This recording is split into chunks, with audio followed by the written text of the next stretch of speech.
welcome to Verbal to Visual Video. I'm your host, Doug Neill, and today I would like to describe for you a process for using visual notes to prepare for an interview.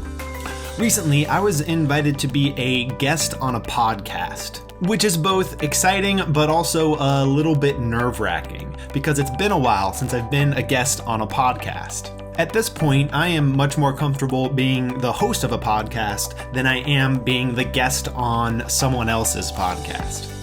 So what I decided to do was try to figure out how to use visual notes as a way to prepare for an upcoming podcast interview. And I wanted to share with you what exactly I did, because I think the process that I went through might be helpful for you no matter what sort of interview you might be facing sometime in the future.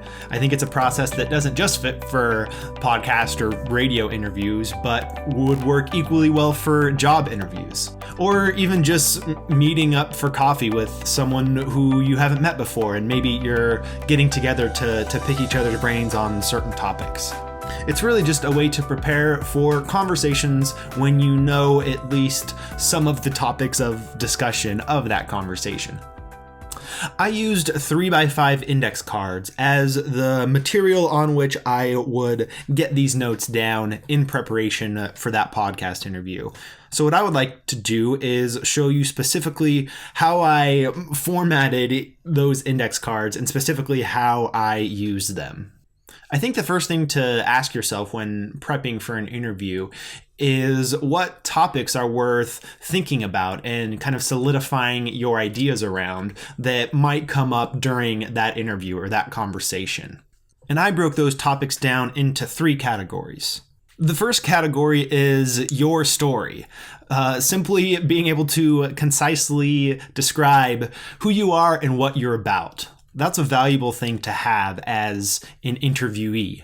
I remember my dad once telling me that one of his favorite questions to ask someone that he is interviewing, which he occasionally has to do as part of his job, is a very simple but broad question. So, tell me about yourself.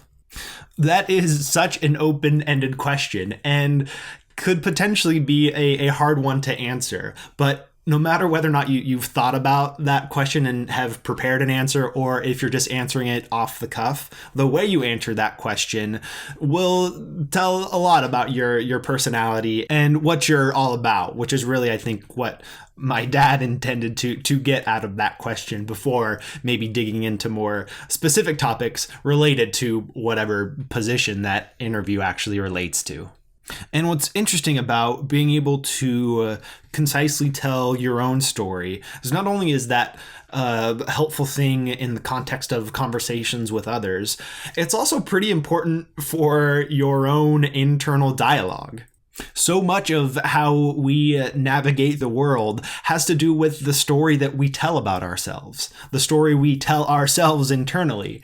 And in the same way that you would want to tell your story to someone else in an honest but positive light, the more you do that internally, the more prepared you will be to battle any internal struggles that might come up in the future related to your work or life. That's a little bit of a sidetrack into positive psychology and mindfulness, but I think it's one worth pointing out. The second category of topics is your area of expertise. This is where you want to jot down the major ideas surrounding the subject matter that will be at the core of this conversation. So this could be things related to maybe the specific position that you're applying for if it's a job interview, or the industry in which that job exists. Clarifying your ideas about that subject that you are hopefully well versed in will then help you better communicate those ideas during a conversation. The third and final category is a little bit broader and simply the likely topics of conversation that might also come up. This last category is a little bit more contextual and will depend on the specifics surrounding the interview or conversation, but it's worth thinking about what other topics might come up and organizing your ideas about those topics. So with those three categories in mind, I'll next describe how I broke down and used a note card to organize my ideas around those topics. At the top of the index card, I chose to place an icon in the upper left portion and then a title just to the right of it. And in this example, I'll be sharing the pieces, as I see them, of visual note-taking, the components available to you as a visual note-taker. So this example is going to fall into that area of expertise category. But I'll show some examples from this preparation that I did in those other categories as well. Having an icon in the top left of each index card gives you a quick visual reference. That's kind of the anchor of each of these note cards that will allow you to easily find the idea you're looking for if you're able to have these notes on hand during this conversation, or they will help spark what's on the rest of the card if instead it's something that you might study from in the case where you're not going to want to have these index cards out in front of you during the conversation. Below that icon in title, all you want to do is get down the major ideas related to that topic, using words but not sentences. You want to keep it real concise here. In this example, I break down the pieces of visual note-taking into these four categories of text, layout, imagery, and color. So the purpose of this note card is simply to remind myself of the way that I've chosen to break down this topic that I'm interested in.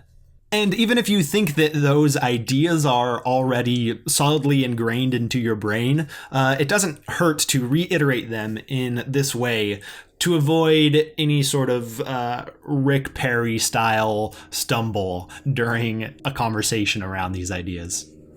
Now, in this case, I just used the words themselves to jot down those four major ideas. But there might be cases where you would want to include a little bit more visualness to those major ideas, if it makes sense and it helps you remember whatever the topic of that note card is.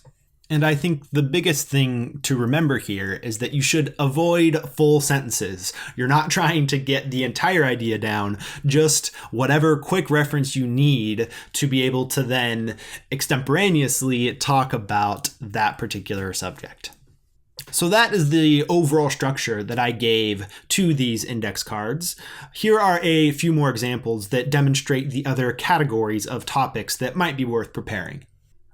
I would describe my story in the broadest strokes possible as going from a teacher to a freelance sketchnoter and graphic recorder to now more of an online entrepreneur developing instructional resources around this topic of visual note-taking.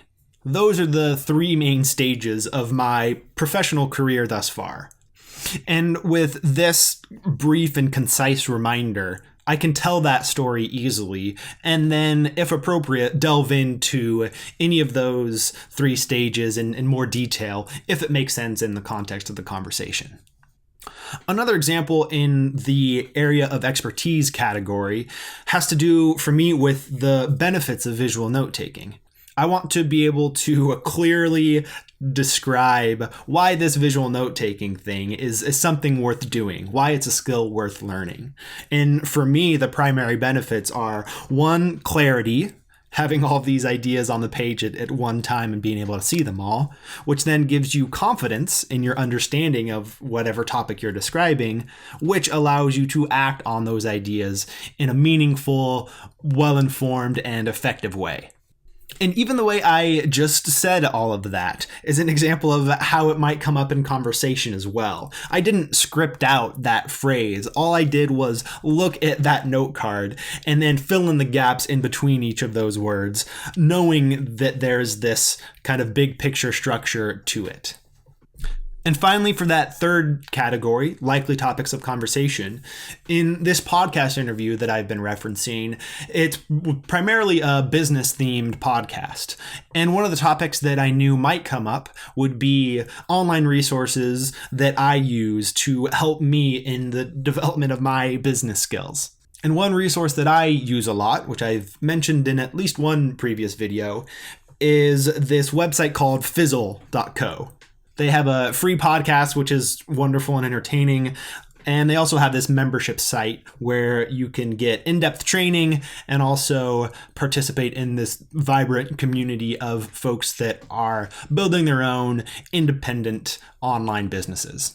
I hope that those examples help you to see how you might apply this structure in preparation for a conversation or interview coming up for you sometime in the future. In some cases, you will be able to have notes like these in front of you during the conversation. That was the case for me because this podcast interview happened via Skype. So I was here sitting in my home office. I could easily have these index cards in front of me on my desk while having the conversation. In other situations, like maybe an in-person interview, it might not be appropriate to have these notes out in front of you. So in that case, what you can do is simply use them to study from the night before maybe and practice talking about the things that are contained on those note cards and use the visual nature of them to try to lock them into your brain so that they're easily accessible during that conversation. And remember, the goal isn't to memorize any phrases or anything exactly. The goal is simply to have a natural conversation. And what these notes help you do is prevent any roadblocks that might arise due to the nerves that naturally will come when you're in an interview or having a conversation that you really care about. So I encourage you to give this process a shot the next time you have an interview to prepare for, and let me know how it goes, and if you tweak this framework in some way that you find to be useful. Be sure to also follow the links below to sign up for the Verbal to Visual newsletter to get new episodes like these sent straight to your inbox every week. I hope you found these ideas useful.